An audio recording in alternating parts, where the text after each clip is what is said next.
സുഭാഷിതങ്ങൾ അധ്യായം 6. മകനേ, നീ അയൽക്കാരനു വേണ്ടി ജാമ്യം നിൽക്കുകയോ അന്യനു വേണ്ടി വാക്കുകൊടുക്കുകയോ ചെയ്തിട്ടുണ്ടോ?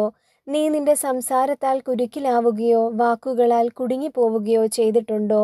എങ്കിൽ മകനേ, നീ അയൽക്കാരൻ്റെ പിടിയിൽപ്പെട്ടിരിക്കുന്നതുകൊണ്ട് രക്ഷപ്പെടാൻ ഇങ്ങനെ ചെയ്യുക. ഉടനെ ചെന്ന് അയൽക്കാരനോട് നിർബന്ധമായി അപേക്ഷിക്കുക. നിന്റെ മിഴികൾക്കുറക്കമോ കൺപോളകൾക്ക് മയക്കമോ അനുവദിക്കരുത്. വേട്ടക്കാരനിൽ നിന്ന് മാനിനെപ്പോലെയും പക്ഷിയെപ്പോലെയും രക്ഷപ്പെട്ടുകൊള്ളുക. മടിയനായ മനുഷ്യ, എറുമ്പിൻ്റെ പ്രവൃത്തി കണ്ട് വിവേകിയാവുക. മേലാളനോ കാര്യസ്ഥനോ രാജാവോ ഇല്ലാതെ അത് വേനൽക്കാലത്ത് കലവറയൊരുക്കി കൊയ്ത്തുകാലത്ത് ഭക്ഷണം ശേഖരിച്ചു വയ്ക്കുന്നു. മടിയാ, നീ എത്ര നാൾ നിശ്ചേഷ്ടനായിരിക്കും? നീ എപ്പോഴാണ് ഉറക്കത്തിൽ നിന്ന് ഉണരുക? കുറച്ചുകൂടി ഉറങ്ങാം, തെല്ലുനേരം കൂടി മയങ്ങാം, കയ്യും കെട്ടിയിരുന്ന് അല്പം കൂടി